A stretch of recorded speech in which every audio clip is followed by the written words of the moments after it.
Hey, I'm Chadwick with the Service Center. I want to welcome you here today and kind of tell you a little bit about our story behind how we started the Service Center, why we got to where we are, why we do what we do, and all the different things that we do and how it came about. I'm not going to take too long, so I'll just get right down into it. And hopefully, you can use some of this as a guideline for whether you think this is going to be a right fit for you or not. Um, Obviously, we want you to like us and trust us enough to do business with us, but if not, that's okay too. For right now, though, just sit back and relax and listen to the story of how we started the Service Center. And maybe you can not only learn a thing or two about us, but also maybe inspire maybe on how to grow your business. Who knows? So I'll just kind of clue you. We started off as a basic answering service, and the reason we even started that in the first place was that I've been self-employed my whole life, mostly since I was even down to where I was 6, 7 years old. I used to sell popsicles on the corner during the summer and all kind of lemonade and everything, just a little kid selling lemonade and popsicles on the corner. And I used to collect the sticks after the popsicles were made, uh, eaten rather. And then I would take the sticks and I would wait till winter time and I would always like make these little sleds and I'd glue the string on them and they just look like little tiny miniature sleds. And then I'd spray paint them gold and silver, and then I'd go walk door to door and sell them to all the old people in the neighborhood that had a dollar that could, you know, take pity on this poor little kid walking around knocking on doors. So ever since I was a little kid, I always had that entrepreneurial spirit, self-employed. I could never really, I mean, I had a lot of different jobs. Don't get me wrong. I learned a lot of different things about construction and, telecommunications and just about anything you can imagine. I've done it, but I was always wanting more. I was always like, okay, I'd get good at one industry and move on to the next. Anyway, long story shorter, or short story longer, whatever that looks like. I was working as a financial advisor, had my own little firm, had my tiny little office, and a couple of part-time employees that would come in once or twice a week and do some filing and basic stuff. And I thought I was living the dream. I thought that, okay, I was making it. This is the way I go. But there was a problem. I was reaching my limit. I didn't have any more hours during the day. I didn't have any more resources and skills that I could learn or whatever that looked like. I was pretty much maxed out. And I was out to lunch with a buddy of mine who also owned a small business. And he was also in a very similar boat, maxed out on time, maxed out on resources. He didn't know anything else as far as like what he was supposed to do, didn't have any other business experience to rely on or anything. So we were just kind of talking, but he had one problem that I didn't have. His phone was ringing off the hook every 3 seconds. He would, oh, this could be a customer. Oh, this could be a customer. And he was just picking up his phone. And I kind of just sat him down and said, dude, I am never buying you lunch again because all you do is talk on your phone and I just sit here and pay double for my meal. And it was just kind of half jokingly when I said it, but at the same time, I kind of told him, you need an assistant. And he was like, I can't afford an assistant, which, as most self-employed small business owners know, when you get to that point where you are big enough that you need help, but you're not quite big enough that you can afford it, right? We've all been there. So he's like, I can afford an assistant. I said, well, I've got these couple of gals here in my office who, they were part-time at the time. I said, well, why don't you just forward your calls over to my office when you're not available? And we'll teach them how to answer the phone, and they'd probably love helping you out. Now, I had never anticipated what was going to happen next, because I was kind of, again, half joking when I said it. And he looked at me square in the face and was like, that's not a bad idea. I said, what do you mean? Is it even possible? Is it even legal? I didn't know. I was just kind of joking. I just wanted him to pay me attention, and put your phone down. So he was like, actually, if you can figure that out, I'm all in. Let's do this. Let's try it. And so I've never been one to run away from a challenge. So, it's one of those, you tell me what I can't do and I'm going to go do it. So he kind of just said, yeah, if you can figure it out, we'll do it. And I did. I figured it out. And him and I, just kind of bounce ideas off and brainstorm. You've probably got friends and partners like that in your industry that you have really close ties to and you're able to bounce ideas off of, right? So that's what he was for me. We would bounce ideas off of each other. We'd figure stuff out. And long story short, there was a couple other guys that we really liked and trusted. We brought them in on the whole deal, and there was like 4 or 5 of us. We were all splitting the cost of these employees, and we had enough, between the 4 or 5 of us that we could do, a couple of full-time employees, or at least the equivalent of a full-time employee, 9 to 5, Monday through Friday. And that's what it started off as, is just an answering service for a couple of us who were partnering together and just sharing the cost of one employee. Now, here's the caveat to that, because I know you're probably thinking, well, why don't I just do that? That's way easier. Well, no, it's not. Let me explain what happened. You see, we were all pitching in the same amount of money every month, which in theory is appealing. But one of us, and I won't say who, one of us was using them all the time. All day long, they were answering the phone for one of our guys. And the rest of us just didn't really get a chance to use the secretaries very much. And it wasn't fair. It was equal, but it wasn't fair. And so we kind of just said, look, we're going to have to figure this out. None of them wanted in on the whole, start a different business, work on the, everybody was busy, and I get it. So I kind of took it on myself to say, look, all right, I'm going to figure this out. We found some software, and anyway, fast forward a couple of months, I finally had that aha epiphany moment. You know what I'm talking about. 3 o'clock in the morning, your head pops off the pillow, and you're like, oh, I just had an idea. I just had the idea of a lifetime. And it was so vivid in my mind, I couldn't go back to sleep. I got up and started pacing around the floor, talking into my phone. You know how you do with the voice recorder and it drives your spouse crazy? Yeah, that was me. And for days, I didn't tell anybody. I just had this idea formulating in my head. And again, I apologize. I'm a little long-winded, and we'll probably cut a lot of this out. But anyway, maybe not. Who knows? So I'm talking to my phone. I get this idea. I get all this stuff laid out, and I just decided we were going to do this thing. This was not a business model that a financial planner would offer to his 4 or 5 clients. This was a business model that I said, look, if it works this well for 4 or 5 of us, if we could really figure out how to do the track by the minute thing and how to have a fair cost, not just of equal for everybody, but a fair cost. So if we can figure this out, this could be good enough for not only 5 guys, but like 50 guys. And if it's good enough for 50, why wouldn't it be good enough for 500 or 5,000? Like, where does it stop? Right? What are my limitations? What are the bottlenecks here on the scalability of this thing, this idea? And so we decided to launch the service center, and that's how the service center was born. I formulated a different company. We started, moving the employees over there, and it grew so fast. I'm not even kidding. We had just the right connections, the right referrals, the right resources, the right employees and their friends and their, everything, just everything fell in together at the right place, at the right time. And this was back in 2018, and we outgrew that office within just a few months, to the point where we said, oh no, how do we scale this to this degree? Are we just going to break leases on these buildings every 6 months and have to upgrade? How does that look? So we very quickly realized that wasn't scalable. We had to go work from home so that we could still grow. And we did. All of our employees are 100% now, 100% work from home, including myself. And all we do is, well, again, at the beginning, all we did was answer phones.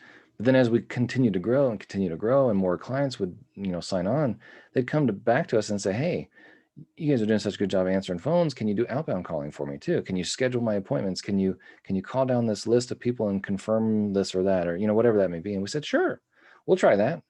And then they come back and they say, hey, can you guys also help me with data entry and this other, these other virtual assistant kind of duties where send out cards and birthday cards and holiday cards and all these kind of things? And sure, we're here. We're sitting there at home. Might as well do something, right? And so we just never said no to anything. And then we learned what we couldn't do, as you do, but we just kind of winged it for a long time, trying to figure out what we could and couldn't do, what our strengths and weaknesses were, what opportunities were out there, right? Was it medical billing and medical coding, or was it virtual assistant, or was it receptionist, or was it bookkeeping and payroll and accounting and taxes, or was it website design and graphic design? We tried everything. And it got to a point where, we would find individuals who were self-employed website designers who were amazing at what they did. Fantastic, very smart, very talented individuals, weren't real keen on the sales component of running a business. So they loved the idea of being self-employed. They loved the idea of having the flexibility and the time freedom and doing their own thing and being their own boss kind of thing, but weren't all that keen on sales and marketing and networking. And as a self-employed individual, I'm sure you understand, when you're working 50, 60 hours a week, not all of that time is billable time, is time that you get paid by your clients, right? So as a web designer or as other self-employed professional, as you well know, you have to charge 80 to 100, $150 an hour because of the time that you do collect billable time for. That's what makes up the time that you're driving and you're networking and you're doing all the other stuff. So even if only 20 or 30% of your total time that you work is spent actual billable time, your average hourly rate may only be $25 an hour, $30 an hour, somewhere in there if you're good and if you're lucky. But you're killing yourself to death to get it. So we had these conversations with these professionals, these web designers, graphic designers, bookkeeping, payroll, and we said, look, what if we all just merged our business together? We all just offered these services under one umbrella and we guaranteed everybody a fair, higher paying, per hour rate kind of thing. And then instead of charging $100 an hour or $150 an hour for web design, graphic design, accounting, bookkeeping, payroll, all this other stuff, what if we charged 50 bucks an hour? A third or half the cost of our competitors in the marketplace, and you don't have to do any selling and you don't have to do any, you know what I mean? Like they didn't have to do any of the hard stuff they didn't like. All they had to do was the stuff that they really liked and enjoyed, still got to be flexible in their time, still got to be basically self-employed. But now all of the hard stuff was taken away and they made more money. It was a win for them, a win for us, and our clients loved it because they were saving a fortune off of the cost of web design and graphic design and bookkeeping and payroll and all of that. So it just became a win-win-win. And when we started realizing that we could really use this business model for a win-win-win approach to all of our clients and their businesses and their industries, we really started targeting those small self-employed, mom and pop shop kind of plumbers, electricians, and hairstylists, massage therapists, and chiropractors, and acupuncturists, and doctors' offices that were little boutique kind of doctors' offices, and you name it. There's all kinds of trade services and boutique attorneys' offices and cleaning, all kinds of different industries that fit that model of they're big enough that they need help, right? But they're not quite big enough. They haven't gotten over that big first hurdle, that big first hump where they can afford to hire a full-time employee for two or 3,000 or more dollars a month. So when we come in through the door and we say, look, our average bill for our clients is in the few hundreds of dollars a month, and we're there 6 a.m. to 10 p.m. 7 days a week to answer phones, respond to messages, schedule appointments, do whatever data and anything you can imagine. If we're there for 16 hours a day, 7 days a week, that's way more leverage than a full-time employee. You'd have to have 3 or 4 full-time employees just to cover that much time, let alone we're always there when there's lunch breaks, there's holidays, there's weekends, evenings, after hours, etc. But there's also sick days.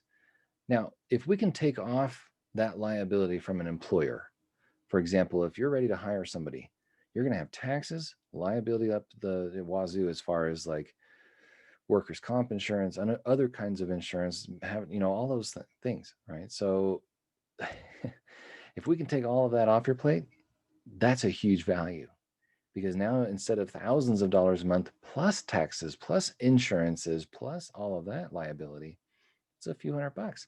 That'll allow you to scale to the nth degree before you really get to that point where you're like, okay, if I'm using, let's say it's 1,800 or 2,000 minutes a month at 99 cents a minute, for example, now it's worth it to me to hire a full-time employee, because then you can afford it and you know that you're going to leverage that employee. But at the same time, they're still only going to work 9 to 5 or whatever that may be. So we could still take a back seat then and get you through the next level and the next level and so on and so forth. So we have a lot of businesses that have 65 plus employees that'll never get rid of us because we're always there, evenings and weekends and holidays and you name it, right? So now you can scale, now you can grow, now you can leverage and hand off some of those hats where whether it's just that you don't have time, maybe you don't have the experience or the skill or the knowledge or whatever that may be to do those things like the bookkeeping. There's a lot of business owners that don't know anything about bookkeeping. There's a lot of business owners that don't know how to do a website. And that's okay, because that's not your job. Your job isn't to learn everything about how to run a business. Your job is just to learn how to run a business by utilizing the right people, putting the right resources and the right tools in the right places, and growing your business the most efficient, cost-effective, and productive way that you can. And that's where we're here to help. We've got the right tools, the right resources, the right team, the right specialists, the right professionals in the right places for the right price that can help you scale and grow your business. That's a little bit more about, that's a lot bit more about what the service center is and does and how we got started and how we grew and why we do what we do. One of the things that we always sold at the beginning of when we started was the features and benefits of the service center, meaning we do inbound phone calls and we do outbound phone calls and we schedule appointments and blah, blah, blah. We do all these features and benefits. And I probably should have I buried the lead here, but here's the bottom line. What we've discovered after years of working with small business owners is we don't just do inbound phone calls and we don't just do marketing and advertising and social media and web design, graphic design, all that stuff. We don't just, do these things. Those are what we do, but that's not why we do or what the value is of what we're doing. Okay. The real value here and what we bring to the table, that like there's quantifiable value. Don't get me wrong. We could say, this last week we answered 150 phone calls that you missed, right? That you didn't get to, that otherwise would have gone to voicemail, and maybe they would have left a message, maybe not. Maybe they would have gone to the next person on the list. Who knows, right? Let's say it's 150 phone calls that we answered when you couldn't, and we booked 25 appointments out of those. A bunch of solicitors, sometimes your mom calls in, whatever, but 25 appointments out of all of those appointments, right? Or all of those calls. Now, I can sit down with you and we can figure out, okay, here's all of those appointments that were scheduled. How many of those did you actually help make a sale, close the deal, whatever? And then you can tell me a number of actual dollars and revenue earned from those appointments that we scheduled for you that you otherwise missed. And based off of just the phone calls, for example, we can quantify how much value we brought to the table that week or that month or whatever. And more often than not, it doesn't take very many phone calls for it to pay for itself entirely. More often than not, we're bringing in about 10 times the revenue that it costs us to just sit there and answer the phones for you. Because again, you're splitting that cost of having those receptionists and having those assistants over 30 different businesses, not just you, not just 4 or 5 guys, but a handful of guys that they're all assigned to that team, or gals for that matter. A handful of guys and gals that are all business owners that are assigned to that team of agents and that team of receptionists, and that's who they take care of. Not a call center somewhere with 800 people, all of that. So again, it's customizable, it's personable. You'll know these guys and gals on a first name basis. You'll get to know them like they know you. They'll be family. They really will feel like your own assistant. Anyway, and that's all the quantifiable value. That's stuff we can, put a dollar figure to of what it costs and what it brings in and how much return on investment and all of that. That's easy stuff. That's still not the real value we brought, right? We were always focusing on that. Here's the features, here's the benefits, and this is what it brings in value and revenue and blah, blah, blah. Well, what we've discovered over, again, years of working with small business owners is this. While it's great to have the quantifiable value, and while it's great to know what kind of return you're getting on your investment, there's a figure that you won't be able to calculate, and that's this. When you get to a point where you get to love your job again because you don't have to spend all that time doing the stuff that you hate and the things that drive you crazy and the little, follow-ups and the phone calls and the emails and all this stuff, right? When you get to a point where you don't have to worry about any of that and it's all taken care of for you and it's all on autopilot, this is what you'll discover. You'll find joy in your job again. You'll find passion in what you do, and you'll start to remember why you started your business in the first place. That is the invaluable value proposition. And we almost kind of discovered it by accident, but it's really true.